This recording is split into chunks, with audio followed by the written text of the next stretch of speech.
우리가 오늘 이 시간 다 같이 나눌 하나님의 말씀은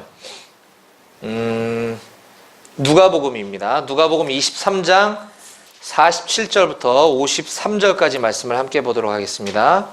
누가복음 23장은 저와 여러분들이 보고 계신 신약 성경책 138페이지에 있습니다. 누가복음 23장 47절부터 53절까지 보도록 하겠습니다. 누가복음 23장 47절부터 53절을 저와 여러분들이 한 절씩 번갈아 가면서 교독하도록 하겠습니다. 백부장이 그 된 일을 보고 하나님께 영광을 돌려 이르되 이 사람은 정녕 의인이었도다 하고 이를 구경하러 모인 무리도 그의 일을 보고 다 가슴을 치며 돌아가고 예수를 아는 자들과 갈릴리로부터 따라온 여자들도 다 멀리 서서 이 일을 보니라. 공에 의원으로 성하고 노용교실이라 하는 사람이 있으니 그들의 결의와 행사에 찬성하지 아니한 자라. 그는 유대인의 동네 아리마대 사람이요 하나님의 나라를 기다리는 자라. 그가 빌라도에게 가서 예수의 시체를 달라고 하여 같이 읽겠습니다.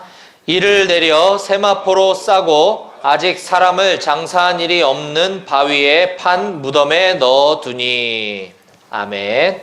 예, 오늘 말씀을 위해서 제가 잠깐 기도하겠습니다. 하나님 아버지 감사합니다. 우리를 너무나 사랑하셔서 하나밖에 없는 외아들 예수 그리스도를 이 땅에 보내주시고 나를 대신해서 십자가에 죽게 하신 그 하나님의 은혜와 그 사랑을 조금이라도 깨닫고 느끼고 경험하기 원합니다. 아버지 특별히 오늘 이 시간 예수님이 십자가에 달려 돌아가시기 직전에 그 고통스러운 일주일의 삶을 우리가 한번 돌아볼 텐데 이 주님의 고난주간의 일주일의 삶이 이곳에 모인 모든 한마음교회 용사들 각 사람 마음 가운데 느껴지게 도와주시고 우리가 그것을 기억하고 일평생 가슴에 담아두고 살아가는 오늘 말씀 듣는 시간 될 수 있도록 허락하여 주시옵소서. 주님께 모든 것 맡겨드립니다.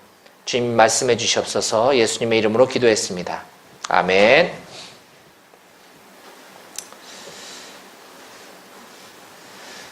네, 아까 말씀드렸던 것처럼 오늘은 교회력에 의한 절기로 고난주일이라고 합니다.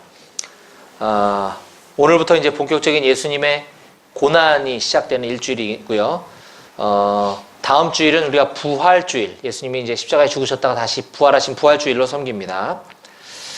우리가 이미 예수님은 부활하셨다라는 결과를 알고 있기 때문에 우리에게 이 고난주간의 의미가 별로 그렇게 크게 와닿지 않은 것 같습니다. 이런 거죠.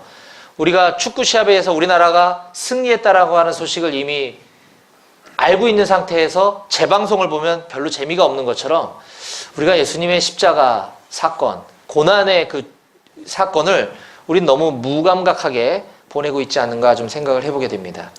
그래서 저는 오늘 하나님의 말씀을 좀 오늘 많이 찾아볼 거예요. 성경 말씀을 좀 많이 찾아보면서 그 예수님의 고난에 대해서 좀 깊이 묵상하는 시간을 좀 갖기 원합니다. 이 마태, 마가, 누가, 요한 이 네 복음서에 흩어져 있는 예수님의 그 고난주간에 있었던 그 사건 기록들을 우리가 쭉 시간 순서대로 좀 찾아보면서 요때 일어난 일이 이거였구나. 이날 일어났던 일이 이거였구나. 이것들 우리가 좀 찾아가면서 예수님의 그 일주일 동안의 행적을 우리가 그 요일별로 시간 순으로 그 역사의 시간 속으로 함께 따라가 보는 그런 시간을 오늘 갖도록 하겠습니다.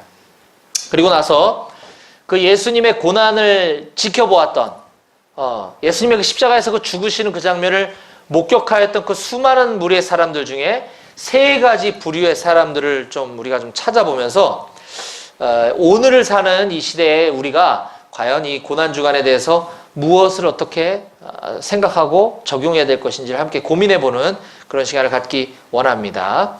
자, 첫 번째 일요일입니다. 일요일 2000여 년 전 바로 오늘 일요일 날 어떤 일이 있었는지 무슨 일이 있었는지 한번 찾아보도록 하겠습니다. 마태복음 21장 6절입니다.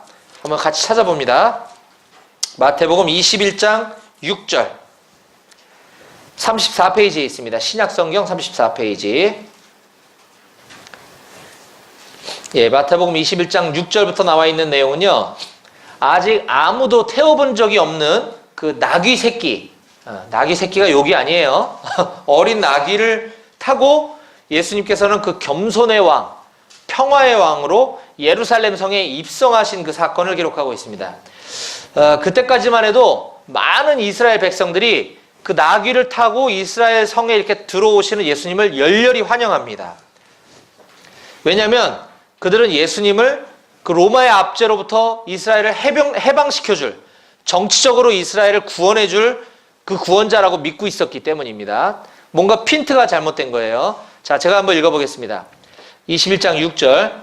제자들이 가서 예수께서 명하신 대로 하여 나귀와 나귀 새끼를 끌고 와서 자기들의 겉옷을 그 위에 얹음에 예수께서 그 위에 타시니 무리의 대다수는 그들의 겉옷을 길에 펴고 다른 이들은 나뭇가지를 베어 길에 펴고 앞에서 가고 뒤에서 따르는 무리가 소리 높여 이르되 호산나 다윗의 자손이여 찬송하리로다 주의 이름으로 오시는 이여 가장 높은 곳에서 호산나 하더라. 아멘.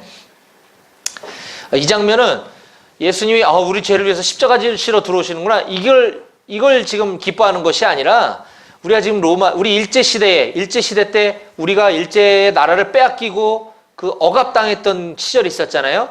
그때 우리나라를 저 일본으로부터 해방시켜줄 그 구원자가 오셨다, 이렇게 믿고 있는 거예요. 이스라엘을 구원시켜줄, 정치적으로 해방시켜줄. 왜냐하면 구약 성경에 메시아, 구원자가 오실 것이다 라고 예언되어 있었던 거를 그 사람들은 다 알고 있었기 때문에 그 메시아가 정치적으로 구원해 주는 사람이라고 알고 있었던 것이죠. 자, 그래서 여기 아까 8절에 보면 무리의 대다수는 그들의 겉옷을 길에 펴고 다른 이들은 나뭇가지를 베어서 길에 펴고 흔들었다 그랬죠. 이 나뭇가지가 요한복음 12장 3절에 보면 종려나무 가지라고 이제 구체적으로 기록하고 있어요. 종려나무 가지를 이제 흔들면서 호산나 이렇게 외쳤다는 거죠. 그래서 지금 일요일 날 있었던 사건이라 그랬죠. 제가 일요일 날. 그래서 예수님이 십자가에 죽으시고 부활하시기 전 일주일 전인 그 주일을, 그 일요일을 다른 말로 종려주일이다 이렇게도 이야기하는 거예요. 종려주일 들어보셨나요? 교회 다니셨던 분들은 또 들어보신 분이 있으시고 대부분 아마 못 들어보셨을 텐데, 갑자기 뜬금없이 부활주일 전주일을 고난주일이라 그랬는데 고난주일하고 종려주일이 뭔 상관이지? 이렇게, 안 졸았어요, 안 졸았어. 졸아서 떨어진 게 아니에요. 그래서 종려나무 가지를 흔들면서 호산나 외쳤다 그래서 종려주일이라고도 해요. 근데 그거보다는 고난주일이 조금 더 의미를 깊게 되새길 수 있지 않을까 생각합니다. 자, 그런데 정작 예수님께서는 그 군중들의 환호하고는 달리 장차 이 이스라엘 예루살렘이 심판당하게 될 것을 보시면서 굉장히 마음이 아프셨어요. 그래서 눈물 흘리시는 장면이 누가복음 9장에 기록되어 있습니다. 이건 제가 그냥 읽을게요. 누가복음 9장 41절. 가까이 오사 성을 보시고 우시며 이르시되, 자, 지금 예수님이 나귀를 타고 예루살렘에 들어오고 있고, 자, 장면을 한번 머릿속에 연상을 해봐요. 수많은 이스라엘 사람들이 모여서 정치적인 구원자인 줄 알고 막 종려나무까지 흔들면서 호산나 다윗의 자손이시여 막 이러고 있는데 예수님은 예루살렘을 보시면서 울고 계시는 거예요. 가까이 오사 성을 보시고 우시며 이르시되 너도 오늘 평화에 관한 일을 알았더라면 좋을 뻔하였거니와 지금 내 눈에 숨겨졌도다 라고 애통해하고 계시는 장면입니다. 자, 그리고 나서 그 다음날 월요일입니다. 월요일날 어떤 사건이 있었냐면 마태복음 21장 18절 이하를 보시면, 자, 눈으로 그냥 쭉 보세요. 아까 우리 지금 펼쳐져 있는 곳이에요. 마태복음 21장 18, 19, 20절을 보시면 이른 아침에, 이게 지금 월요일을 말하는 거예요. 월요일 아침에 성으로 들어오실 때 시장하시는지라, 그래서 길가에 무화과 아시죠? 열매? 무화과 나무를 보시면서 지금 이 무화과 나무에 열매가 없는 것을 보고 막 그 무화과 나무를 저주하시는 장면이 이제 기록되어 있습니다. 이거는 이제 뭔가를 예표하기 위해서 예수님이 비유로 지금 말씀하고 계시는 거예요. 그리고 나서 성전 안에서 그 하나님을 예배해야 되는 그 거룩한 성전 안에서 장사를 하고 있는 사람들을 내어 쫓으시면서 이제 막 화를 내시는 장면, 이걸 다른 말로 성전 청결 사건이다라고 얘기하는데, 그 장면이 12절, 지금 마태복음 21장 12절부터 기록되어 있어요. 이게 지금 월요일 날 있었던 사건들입니다.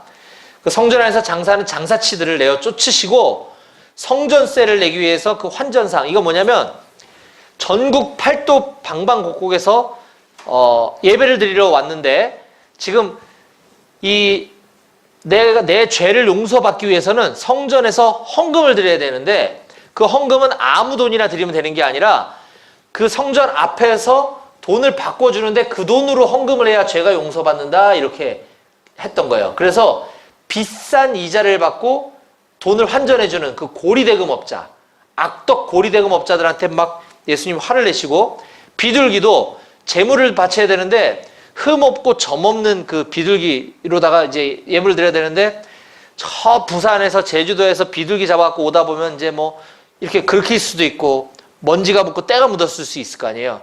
그러니까 여기 와서 이 앞에서 파는 비둘기를 사야지만 그걸 하나님이 기뻐하신다. 이 비둘기가 흠 없고 점 없는 예물이다 라고 해서 여기서 비둘기를 꼭 사야지만 했었어요. 성전 앞에서.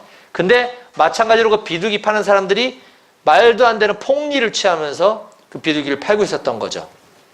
그걸 보면서 예수님이 그냥 상을 확 둘러 엎으시고 의자를 막 패대기 치는 장면이 마태복음 21장 12절부터 나옵니다. 제가 보겠습니다. 눈으로 보세요. 21장 12절 13절. 예수께서 성전에 들어가사 성전 안에서 매매하는 모든 사람들을 내쫓으시며 돈 바꾸는 사람들의 상과 비둘기 파는 사람들의 의자를 둘러 엎으시고 그들에게 이르시되 기록된 바 내 집은 기도하는 집이라 일컬음을 받으리라 하였거늘 너희는 강도의 소굴을 만드는도다 하시니라. 네, 제가 좀 전에 말씀드린 것처럼 왜 이렇게 장사하는 사람들이 화를 내시나, 예수님 장사하는 걸 싫어하시나, 이게 아니라 그 사람들이 이 종교라는 이름으로 교회 앞에서 자기들의 배를 불리려고 하는, 자, 그러다 보니까 어떻게 했어요? 그 사람들만 잘못이 아니라 전국에 있는 수많은 비둘기 파는 사람들이 그 성전 앞에 와서 비둘기를 팔기 위해서 경쟁이 굉장히 치열하겠죠. 그러다 보면 이제 뭐 공정하게 뭐 이렇게 예루살렘 성에다가 내가 여기서 장사하고 싶습니다 넣으면 추첨에 의해서 이렇게 뽑아서 하는 것이 아니라 뒷돈을 주고 대제사장들에게 내가 여기서 장사할 수 있게 허락해 주세요. 그러면 대제사장들이 또 그 사람들에게 또 이익을 취하고 좀 더 많은 뇌물을 갖다 바친 사람을 성전 앞에서 장사하도록 허락하는, 그래서 이 종교와 이 경제, 정치가 이 혼합돼서 아주 타락한, 그걸 지금 예수님이 책망하고 계시는 장면입니다. 이게 바로 고난주간의 월요일에 있었던 사건이다라는 것입니다. 근데 예수님이 하시는 것이 다 옳거든요.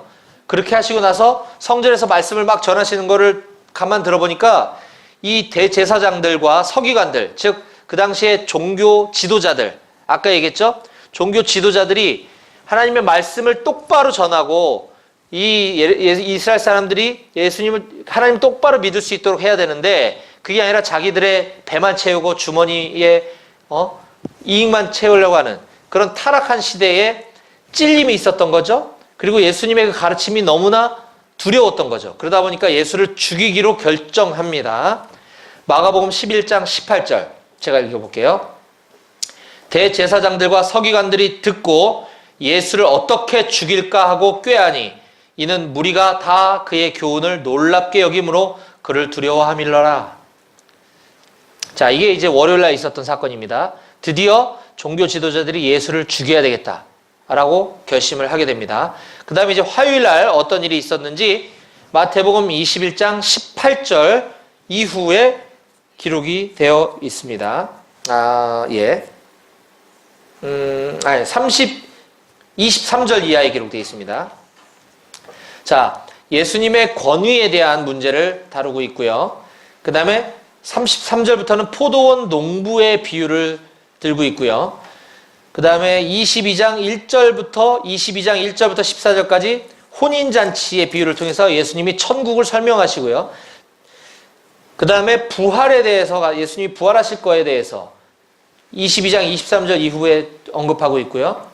그 다음에 34절부터는 가장 큰 계명이 무엇인지에 대해서 가르치고 계시고, 그 다음에 예수 그리스도와 다윗이 어떤 관계에 있는지에 대해서 가르치고 계시고, 외식하는 서기관들과 바리새인들을 책망하시고, 그리고 다시 한번 예루살렘을 위해서 예수님은 탄식하시고 23장 37절 이후에요. 그 다음에 이 마태복음 24장에 가보면 이제 앞으로 미래에 어떤 일들이 일어날 것인지에 대해서 예루살렘 성전이 멸망할 것이다. 세상 끝이 올 것인데 그때는 이러이러한 징조들이 나타날 것이다. 이걸 예수님이 24장을 통해서 가르치고 계시고요. 그 다음에 25장에 가보면 슬기로운 처녀와 미련한 처녀의 비유를 통해서 천국이 어떠한 것이다라는 것을 설명해 주고 계시고, 그 다음에 25장 14절부터는 달란트 비유를 통해서 또 마찬가지로 천국에 대해서 가르치고 계십니다. 그리고 26장 1절에 보면 이틀 뒤면 이제 유월절 명절이 오는데 그때 예수님이 십자가에 달리기 위해서 팔려가게 될 것이다 라고 이제 예언하고 계시고요. 26장 14절 이후에는 가룟 유다가, 예수님의 제자 중에 한 명이었던 가룟 유다가 예수님을 배반할 것을 결심을 하게 됩니다. 자, 이처럼 화요일날 많은 일들이 있었죠. 이걸 보면서 저는 이런 생각을 해봤어요. 예수님은 이틀 뒤면 십자가에 달리셔서 죽게 되실 것을 알고 계셨을까요? 모르고 계셨을까요? 어려워요? 26장 1절 한번 찾아봅니다. 마태복음 26장 1절. 제가 지금 쭉 얘기한 것들 중에 하나예요. 26장 1절과 2절을 다 같이 함께 큰 목소리로 읽어보겠습니다. 시작! 예수께서 이 말씀을 다 마치시고 제자들에게 이르시되 너희가 아는 바와 같이 이틀이 지나면 유월절이라 인자가 십자가에 못 박히기 위하여 팔리리라 하시더라.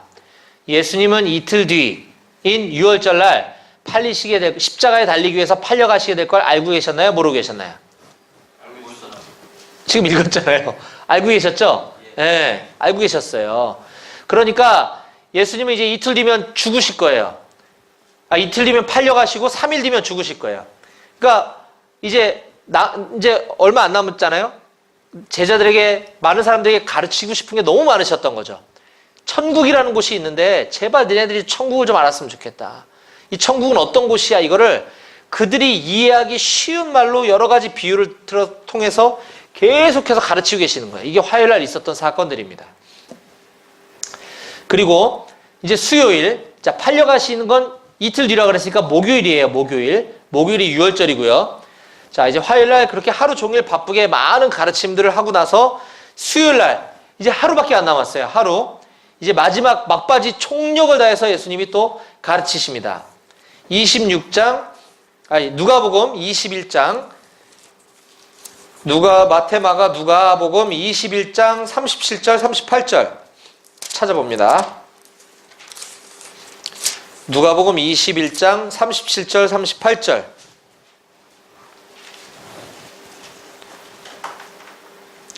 (133페이지입니다) 누가복음 21장 37절, 38절. 자, 예수님이 성전에서 가르치고 계시다라고 하는 내용인데 다 같이 한번 읽어봅니다. 시작! 예수께서 낮에는 성전에서 가르치시고 밤에는 나가 감람원이라 하는 산에서 주시니 모든 백성이 그 말씀을 들으려고 이른 아침에 성전에 나아가더라. 네. 그리고 마태복음 다시 26장 17절로 가봅니다. 다시 앞쪽이요. 마태복음 26장 17절부터 19절. 마태복음 26장 17절부터 19절. 46페이지입니다. 제가 일부러 여러분들에게 빨리빨리 찾게 하려고 페이지 번호 같은 성경책을 지금 보고 있어요. 26장 17절부터 19절. 다 같이 시작!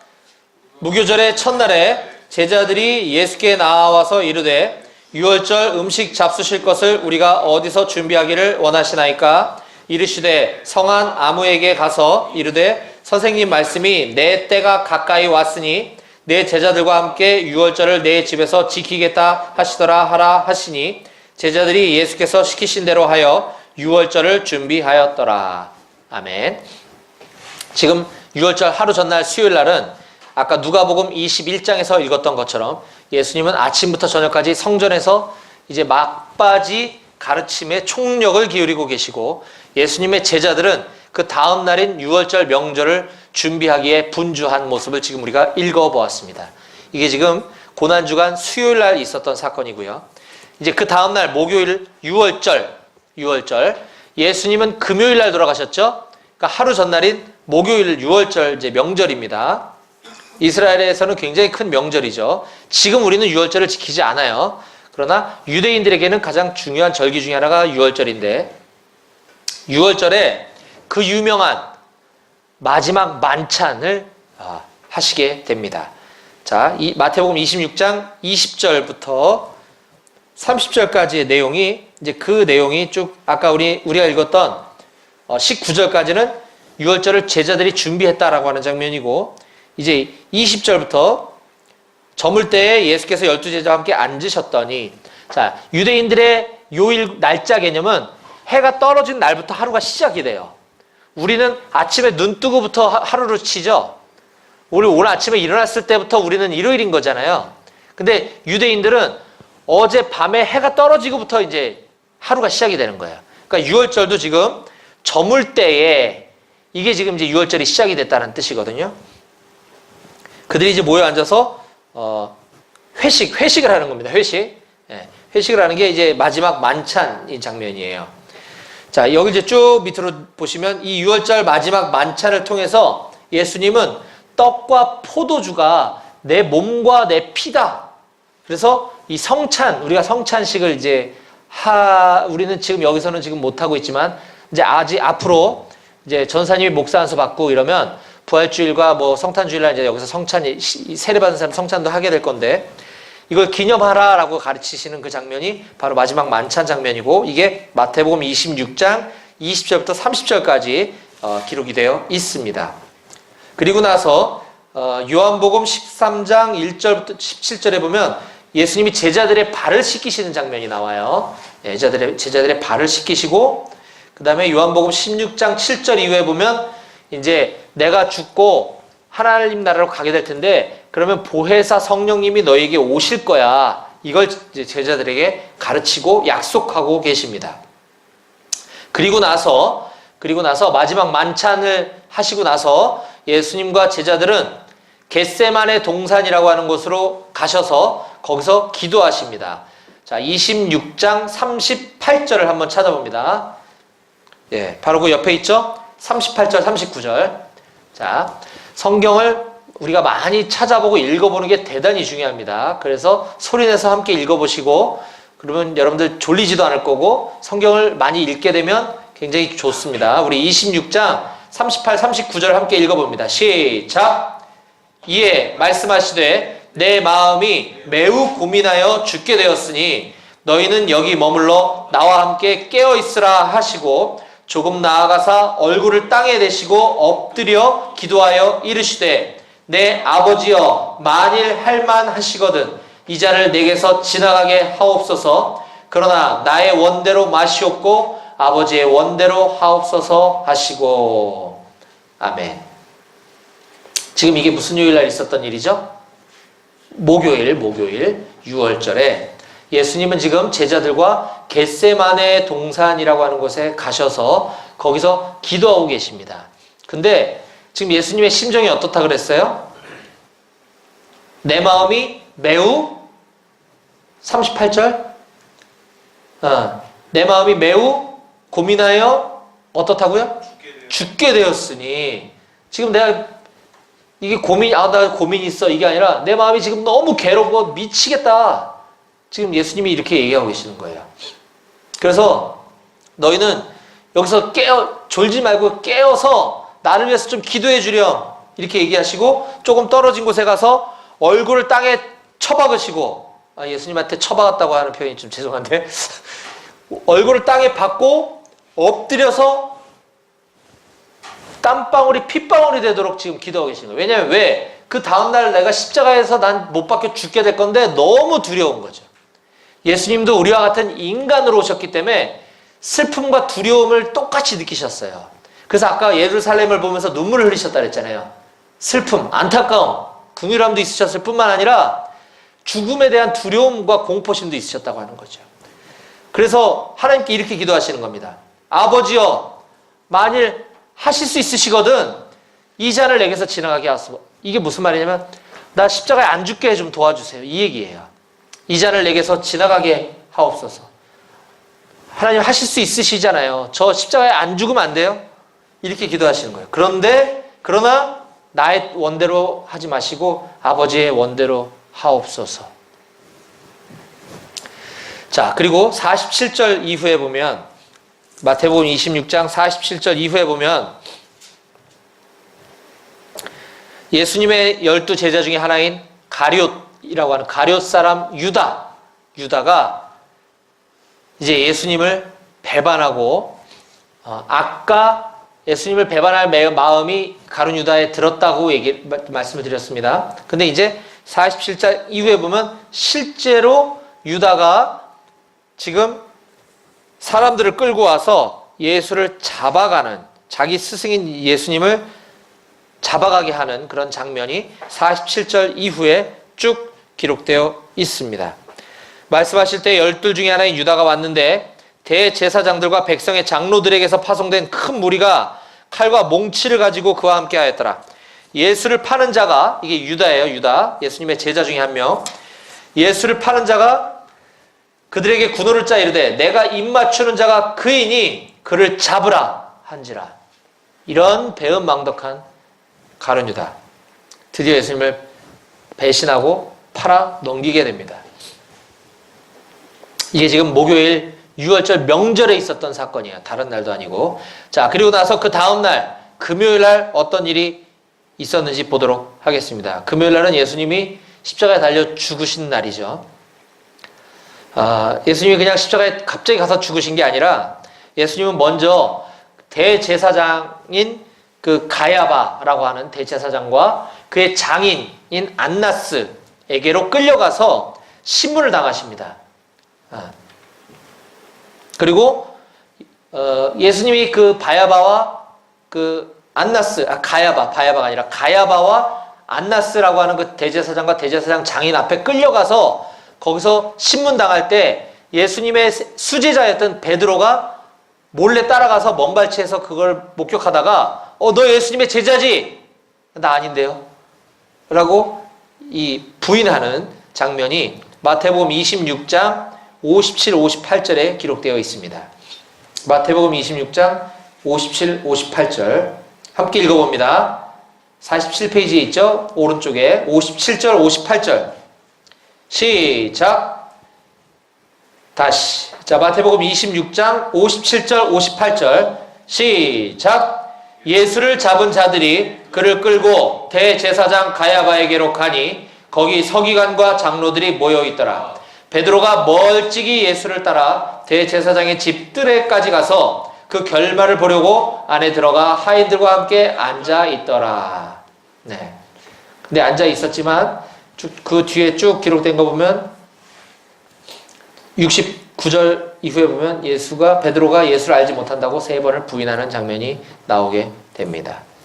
그리고 나서 26장 이제 59절부터 68절은 산헤드린 공회라고 하는, 우리를 따지자면 대법원, 서초동에 있는 대법원에 끌려가셔서 예수님이 그 산헤드린 공회 앞에서 정식 재판을 받게 되십니다. 그 재판 받는 장면이 59절부터 68절까지 이제 기록되어 있고요.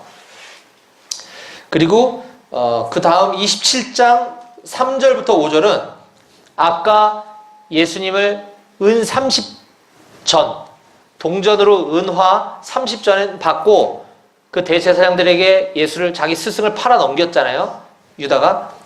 근데 그거에 대해서 너무 죄책감을 받아서 자살로 생을 마감하는 장면이 나옵니다. 27장 3절. 그때 예수를 판 유다가 그의 정죄됨을 보고 스스로 뉘우쳐 그 은 30을 대제사장과 장로들에게 도로 갖다 주며 이르되 내가 무죄한 피를 팔고 죄를 범하였도다 하니 그들이 이르되 그것이 우리에게 무슨 상관이냐, 내가 당하라 하거늘 유다가 은을 성소에 던져놓고 물러가서 스스로 목매어 죽은지라. 이게 지금 금요일날 있었던 일입니다. 총독 빌라도는 그 로마가 이스라엘을 주권을 이제 빼앗고 식민지로 삼고 거기에 파견해갖고 이스라엘을 다스리도록 임명한 사람을 총독이라고 하거든요. 그 총독 빌라도에게 예수가 넘겨져서 신문을 당하고 그 신문당한 결과 그 빌라도는 예수님의 죄를 발견하지 못했다라고 하는 장면이 27장 1절부터 쭉 14절까지 기록하고 있습니다. 그리고 동일한 사건, 동일한 내용을 요한복음 18장에서도 기록하고 있는데요. 함께 찾아보겠습니다. 요한복음 18장 38절. 그 뒤쪽에 있는 요한복음 18장 38절을 함께 읽어봅니다. 잠 깨기 위해서 요한복음 18장 38절 179페이지에 있어요.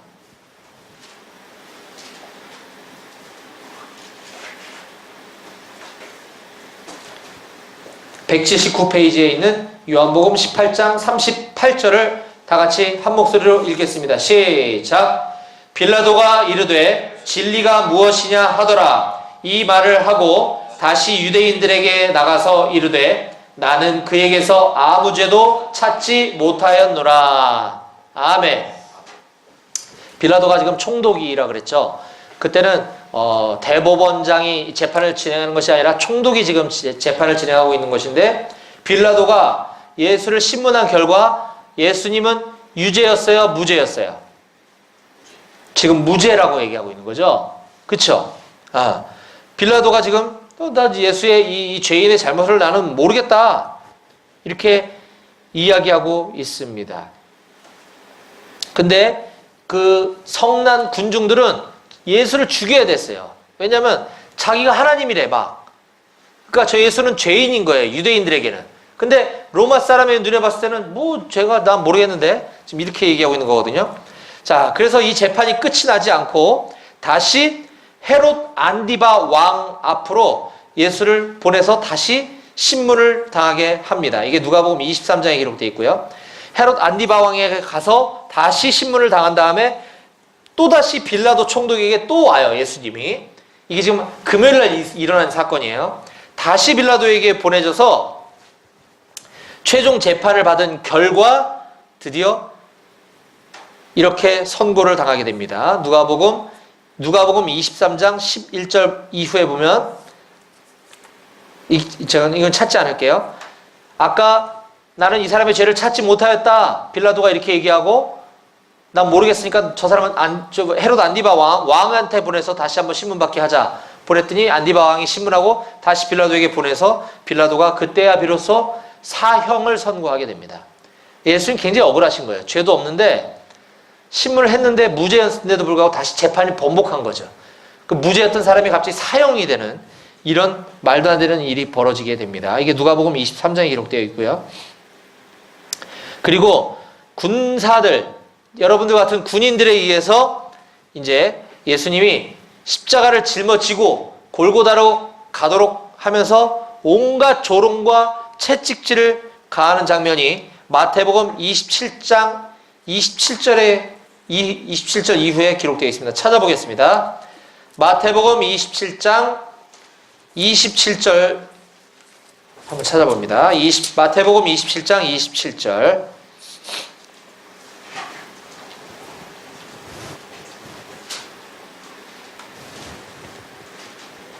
지금 우리는 고난주간의 금요일날 지금 어떤 일이 일어나고 있는지에 대해서 우리가 함께 보고 있습니다.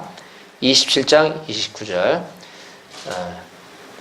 지금 이제 오늘서부터 시작된 예수님의 그 고난이 쭉 내일 지나고 모레 지나고 수요일 지나고 목요일 지나고 금요일, 이제 다음 주 금요일날 이런 일이 2000여 년 전에 일어났었다 하는 것을 제가 지금 설명하고 있고요. 마태복음 27장 29절과 30절을 함께 읽어봅니다. 29, 30 시작. 다시 관을 엮어 그 머리에 씌우고 갈대를 그 오른손에 들리고 그 앞에서 무릎을 꿇고 희롱하여 이르되 유대인의 왕이여 평안할지어다 하며 그에게 침 뱉고 갈대를 빼앗아 그의 머리를 찢으라. 네, 아멘. 또 똑같은 장면을 요한은 19장 1절부터 3절에 이렇게 기록합니다. 이에 빌라도가 예수를 데려다가 채찍질하더라. 군인들이 가시나무로 관을 엮어 그의 머리에 씌우고 자색 옷을 입히고 앞에 가서 이르되 유대인의 왕이여 평안할지어다 하며 손으로 때리더라. 지금 예수님 머리에 가시로 된 관을 씌워가지고 지금 머리에서는 피가 철철 흐르고 있습니다. 그리고 갈대를 갖다가 처음에는 예수님 손에 들었다가 이게 이제 왕의 지휘봉이라고 생각하고 이제 막 희롱하고 막 약 올리고 조롱하고 수치와 모욕을 줬다 그걸 뺏은 다음에 그걸 가지고 예수님을 막 때리고 있는 거예요. 그리고 침을 뱉고 그리고 때리는데 그냥 때린 게 아니라 머리를 때리는데 기분 나쁘죠. 우리가 이런 데 때려도 기분 나쁜데 머리통을 막 때리고 있는 거죠. 지금 심지어 빌라도까지도 예수를 데려다가 채찍, 이번엔 채찍인데 이때 당시 로마의 그 채찍은, 죄인을 다루는 그 채찍은 그 유리와 납과 이런 것들을 막 안 떨어지게 하는 거기다 붙여가지고 유리 파편과 납 파편이 묻어있는 걸로다가 이렇게 채찍을 확 때리면 이게 살점에 확 들러붙었다가 땡길 때 살점이 훅 떨어져 나가는 이런 채찍을 가지고 지금 예수님을 패고 있는 거예요. 지금 그 장면입니다. 그리고 나서 예수님을 십자가에 매달고 예수님이 십자가에 달리실 때 그 강도인데 아마 아주 흉악스러운 강도였었나 봐요. 사형 선고를 받은 강도 둘이 예수님 옆에 나란히 지금 3명이 십자가에 달려있는 상태에서 그 옆에 있는 그 사형수 동기들이 그들마저도 예수님을 조롱합니다. 그게 27장 35절 이하에 나와 있고요. 그 다음에 27장, 마태복음 27장 45절부터는 예수님이 운명하시는 장면을 이렇게 기록하고 있습니다. 자, 27장 45절부터 56절까지가 그 내용인데 이 똑같은 장면을 저는 마가복음을 한번 좀 찾아봤으면 좋겠어요. 마가복음 15장 25절. 마가복음 15장 25절. 마태복음 15장 25절을 82쪽 맨 아래쪽에 있죠. 거의 아래쪽에 25절. 마가복음 15장 25절. 여러분들이 한번 읽어주시기 바랍니다. 시작. 내가 제3시가 되어 십자가에 못 박으니라. 예수님이 십자가에 못 박히신 시간은 이 유대인 시간으로 제3시, 이거는 우리 시간으로 새벽 3시를 말하는 것이 아니라 아침 9시를 말하는 거예요. 우리 시간으로 따지면. 지금 금요일 아침 9시에 예수님을 십자가에 못 박습니다. 그리고 나서 33절, 그 뒤 페이지에 33절 한번 읽어봅니다. 시작. 아직 제 33절 시작. 제6시가 전에 온 땅에 어둠이 임하여 제9시까지 계속하더니 34절 시작. 제9시에 예수께서 크게 소리 지르시되 엘리 엘리 라마 사박사니 하시니 이를 보였다면 나의 하나님 어찌하여 나를 버리셨나이까 하는 뜻이니라. 아까 제3시가 지금 우리 이 태양력 기준으로 오전 9시라고 그랬어요. 그러면 지금 33절에 제6시는 몇 시에 해당될까요?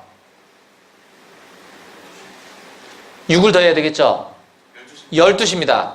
난 12시 지금 정오에 아침 9시에 십자가에 매달리신 정오에 온 땅에 어둠이 임하였다고 지금 기록하고 있습니다. 한참 지금 햇빛이 뜨거워야 될 그 정오에 온 땅에 어둠이 임했는데 이게 제9시까지 계속됐다 그랬어요. 제9시는 몇 시죠? 6을 더하라 그랬죠? 15시입니다. 오후 3시. 자, 아침 9시에 예수님은 십자가에 달리셨습니다. 그리고 12시에 해가 지고 온 밤처럼 새까매진 이 어둠이 오후 3시까지 지금 지속되고 있다고 얘기하고 있고, 그때 예수님이 지금 나의 하나님 어찌하여 나를 버리셨나이까 지금 절규하고 있는 장면을 우리가 지금 읽어본 것이에요. 그리고 나서 37절 38절도 한번 읽어봅니다. 37, 38절 시작. 예수께서 큰 소리를 지르시고 숨지시니라. 이에 성소 휘장이 위로부터 아래까지 찢어져 둘이 되니라.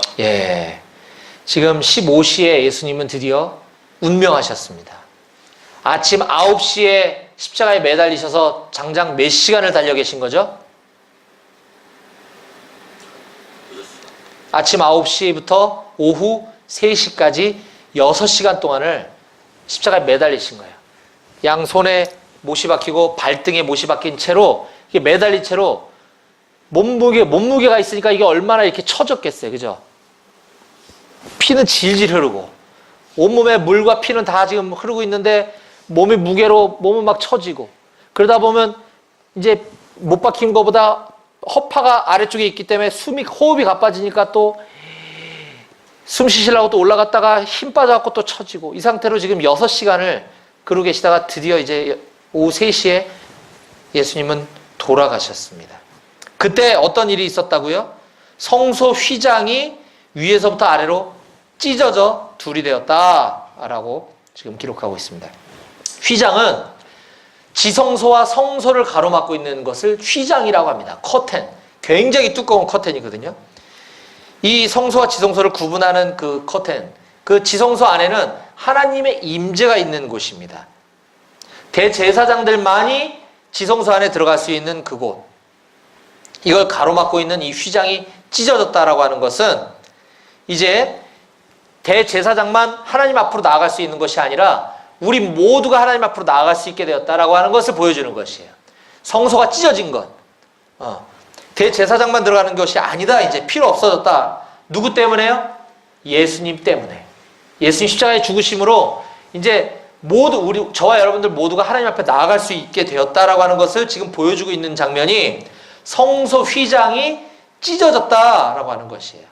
이거를 조금 어려운 말로 보면 이 헬라어 원어를 보면 이 찢어졌다라고 하는 것이 수동태 동사로 쓰여졌다라고 얘기하고 있어요. 에르키스테라고 하는 단어인데 에스키스테라고 하는 이 단어가 찢어졌다라고 하는 것인데 이거는 저절로 우연히 찢어진 것이 아니라 수동태 누구에 의해서 찢겨짐을 당했다라고 하는 것이에요. 근데 휘장이 아래서부터 위로 찢어진 게 아니라 위에서부터 아래로 찢어졌대요. 그럼 이건 누가 찢은 거죠? 하나님이 찢으신 거죠. 위에서부터 아래로 찢어졌으니까. 그리고 저절로 벼락 맞아서 찢어진 게 아니라 수동태로 누군가에 의해서 찢겨졌다라고 지금 기록하고 있죠. 하나님이 찢으셨다는 거죠. 이제는 내 아들 예수가 십자가에서 죽었기 때문에 더 이상 이제 제사장으로 인해서 너희 죄가 없어지는 것이 아니라 대제사장만 나한테 나오는 것이 아니라 이제 이런 거 필요 없어. 너희들이 다 나에게 올 수 있어라고 하나님이 직접 일을 행하셨다라고 하는 것입니다. 이 사건에 대해서 지금 이 마가복음에는 그냥 단순히 예수께서 큰 소리를 지르고 숨지시니라 이에 성소 휘장이 위에서부터 아래로 찢겨져 둘이 되었다 이렇게만 이야기하고 있지만 제가 지금 이 풀어서 설명해 놓은 것은 제가 지어낸 것이 아니라 히브리서 기자가 그 사건을 이렇게 설명을 해주고 있습니다. 제가 읽어볼게요. 히브리서 10장 19절 20절 그러므로 형제들아 우리가 예수의 피를 힘입어 성소에 들어갈 담력을 얻었나니 그 길은 우리를 위하여 휘장 한가운데로 열어놓으신 새로운 산을 길이요 휘장은 곧 그의 육체니라. 성경에 정확히 그 지금 예수님의 죽으시는 그 장면을 풀어서 설명해주고 있는 것이죠. 그 길은 우리를 위하여 휘장 가운데로 열어놓으신 새로운 살길이요 그 휘장은 하나님이 찢으신 그 휘장은 바로 예수의 육체니라. 예수님의 십자가 죽으심으로 인해서 이제 우리를 위해 새롭고 살 길이 열렸다라고 하는 것을 지금 히브리서 기자가 설명해주고 있는 것입니다. 자, 이제 끝으로 예수님이 지금 그 죽으시는 그 아침 9시부터 오후 3시까지 그곳에서 예수님의 죽음을 목격한 세 부류의 사람들이 있었습니다. 그 사람들을 한번 살펴보고 오늘 말씀 마무리할 건데요. 누가복음 23장을 한번 찾아봅니다. 누가복음 23장. 예, 지금 고난주간은 대단히 중요한 날입니다. 우리가 왜 예수를 믿고 있고 우리가 예수를 믿음으로써 어떤 일이 일어나는지 그거에 대해서 우리가 실제적인 것들을 우리가 지금 보고 있는 것이거든요. 자, 누가복음 23장을 펼쳐놓으시면 자, 지금부터 우리는 이제 요일별로 어떤 사건들이 있었는지를 쭉 살펴보았습니다. 이제 그 예수님의 그 고난당하시고 그 십자가에 그 죽으시는 그 장면 앞에 있었던 세 종류의 사람들이 있었는데 한번 보겠습니다. 23장, 누가복음 23장 47절. 47절을 함께 읽어보도록 하겠습니다. 시작. 백부장이 그된 일을 보고 하나님께 영광을 돌려 이르되 이 사람은 정녕 의인이었다. 예, 누가 등장합니까? 백부장. 백부장은 누구냐면 군인이에요. 군인. 100명의 부하를 통솔하는 리더. 누구죠? 포대장님이네. 포대장님. 포대장님이 바로 백부장이에요. 근데 이제 지금 여기 백부장은 전투를 위한 백부장보다는 약간 그런 죄인들을 이렇게 하는 그런 이제 군인 백부장이었던 거죠. 이 백부장은, 이 임무는 그 십자가의 사형을 집행하는, 우리는 지금 그 교도관들이 이 일을 하지만 이 당시에는 지금 군인들이 그걸 하고 있는 거거든요. 그 예수님의 십자가 사형을 집행하는 그 군대의 지휘관이었어요. 그걸 다 지켜봤던 사람이죠. 근데 그가 예수님이 죽는 걸 보고 이렇게 고백했다는 것입니다. 하나님께 영광을 돌려 이르되 이 사람은 정녕 의인이었도다. 좀 전까지만 해도 죄인 취급하고 아까 얘기했죠. 머리통을 막 때리고 채찍질했단 말이에요.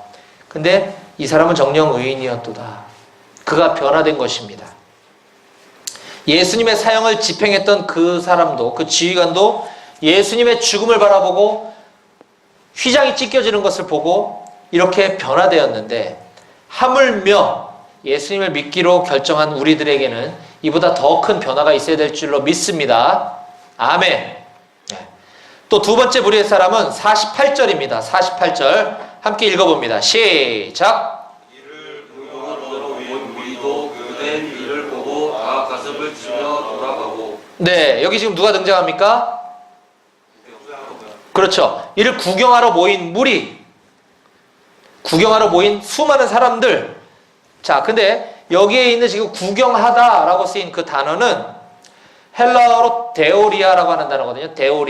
데오리아라고 하는 단어가 무슨 뜻을 갖고 있냐면 성경 전체에서 오직 여기 한 군데만 기록된 단어입니다. 이 데오리아라고 하는 단어는 일반적으로 성경에선 여기밖에 안 나와 있는데, 일반적으로 사람들이 쓸 때 극장의 쇼를 구경하는 것을 표현할 때 데오리아라고 하는 단어를 씁니다. 콘서트장에 구경하러 가는 것, 극장을 보러 가는 것, 단순히 즐기고 구경하는 행위, 이걸 데오리아라고 하는 단어를 지금 여기에 기록하고 있는 것입니다. 즉, 이건 무슨 말이냐면 예수의 십자가, 예수라고 하는 사람이 어디서 정신병자 같은 사람이 나타나서 자기가 하나님이라고 막 주장하는데, 그가 하나님이 죽는지 안 죽는지 한번 구경하러 가자 우리. 이렇게 모인 사람들, 구경하는 사람들, 그 무리라는 것이에요. 근데 그런 사람들조차 어떻게 변화됐습니까? 그 된 일을 보고 다 가슴을 치며 돌아갔다라고 지금 기록하고 있죠. 양심의 가책을 지금 받고 있는 것입니다. 오늘 우리도 예수님의 죽으심을, 지금 성경 말씀을 지금 쭉 찾아보면서 그때 장면들을 우리가 하나씩 머릿속에 지금 연상하며 그리면서 지금 성경을 보고 있었습니다.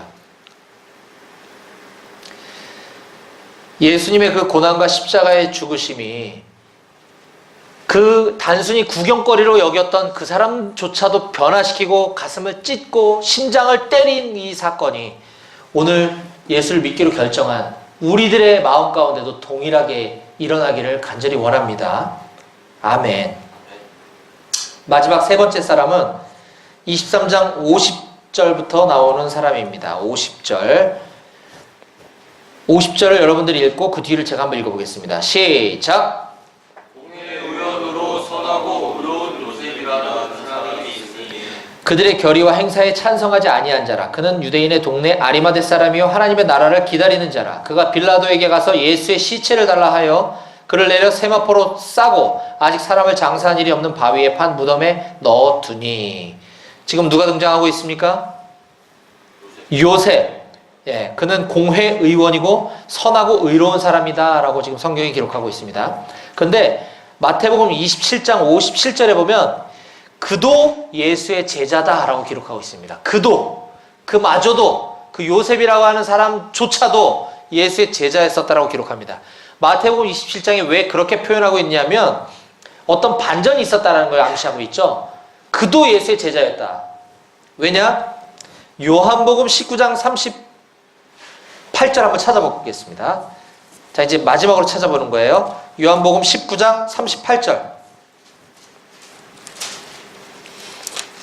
오늘 대단히 중요한 설교이기 때문에 제가 평상시보다 조금 길게 했습니다. 이제 거의 다 끝나갑니다. 요한복음 19장 38절. 다 같이 함께 읽어보겠습니다. 시작. 요한복음 19장 182쪽입니다. 요한복음 19장 38절. 시작. 아리마대 사람 요셉은 예수의 제자이나 유대인이 두려워 그것을 숨기더니 이 일 후에 빌라도에게 예수의 시체를 가져가기를 구하매 빌라도가 허락하는지라. 이에 가서 예수의 시체를 가져가니라. 아멘. 아까 누가복음 읽었을 때 그 장면이 요한복음에 똑같이 기록되고 있는데요. 지금 요한복음 19장 38절 우리가 읽은 데 보면 아리마대 사람 요셉은 예수의 제자이나 유대인이 두려워 그것을 숨겼던 사람이다 라고 지금 기록하고 있습니다. 그래서 아까 마태복음에서 그도 예수의 제자였다. 그마저도 이렇게 얘기하고 있는 것이 바로 이것 때문이거든요. 아리마대 사람 요셉은 예수의 제자이나 유대인이 두려워서 예수의 제자는 사실 숨기고 살았던 사람이에요. 근데 이 일 후에 어떤 일 후에? 이 일 후에라고 지금 기록되어 있죠. 어떤 일 후에? 예수님이 십자가에 죽으신 그 일 후에 그가 빌라도에게 찾아가서 예수의 시체를 달라고 지금 얘기하고 있습니다. 이거는 엄청난 변화입니다. 이거는 아리마대 사람은 공회의원이라고 그랬죠. 우리를 따지자면 국회의원급 정도 되는 사람이거든요. 근데 이 국회의원 정도 되는 높은 지위에 있는 사람이 예수의 제자였다. 나 예수하고 굉장히 가까운 사람인데 저 시체 나에 주세요. 내가 장사 지내야 되거든요. 이거는 자기의 직업을 잃을 수도 있는 굉장한 모험을 지금 하고 있는 거거든요. 요셉이 변화된 것입니다. 엄청난. 여러분들 재작년 2017년 2월 13일 날 어떤 일이 있었냐면 그 북한의 최고 지도자 김정은의 이복형인 김정남이 말레이시아에서 그 피살된 사건이 있었습니다. 기억나시나요? 네. 김정은의 이복형인 김정남이 말레이시아에서 피살당한 사건이 있었죠. 이때 그 시신을 놓고 굉장히 전 세계 사람들의 그 시선이 주목되어 있었습니다. 그의 유가족인 아들 김한솔이나 가족이 나타나서 그 시신이 우리 아버지다, 우리 남편이다라고 하는 그 확인 절차만 가지면 가족에게로 그 시신이 인계되었어야 마땅했습니다. 그런데 그렇게 하게 되면 그 김한솔이라는 사람이 나타나면 또 다른 암살을 당할 가능성이 너무 높았기 때문에 나타나기가 쉽지 않았죠. 그러니까 북한은 그 김정남 아니다 우기고, 말레이시아에서는 맞다 이렇게 얘기하고, 가족이 와서 확인해 이렇게 얘기하고 있는데 은근히 그런 메시지를 보내는 거죠. 나타나면 너 죽여버릴 거야. 북한에서 그렇게 지금 하고 있는 것입니다. 그래서 끝내 나타나지 않고 결국은 김정남 아닌 걸로 공식적으로 얘기하고, 우리 북한 사람이니까 우리가 가족이 안 나타났으니까 우리가 시체 가져갈게 해가지고 가져가 버렸죠. 그래서 그 시체가 우리는 지금 김정남이라고 확신하고 있지만 그 죽은 사람이 김정남이라고 하는 사실은 공식적으로 지금 확인이 안 되고 있습니다. 역사 속의 미스테리에 묻혀버린 거죠.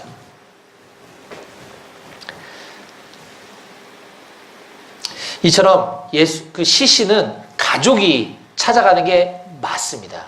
가족이 찾아가지 않으니까 이런 일이 벌어지는 거죠. 김정남이 아니라고 하면 아닌 거죠. 황당한 거죠. 예수의 시신은 그만큼 그의 가장 가까운 사람에게 인도되었어야 했는데 그게 바로 요셉, 아리마대 사람 요셉이라고 하는 사람에게 갔다라고 하는 사실이 굉장히 중요한 사실입니다.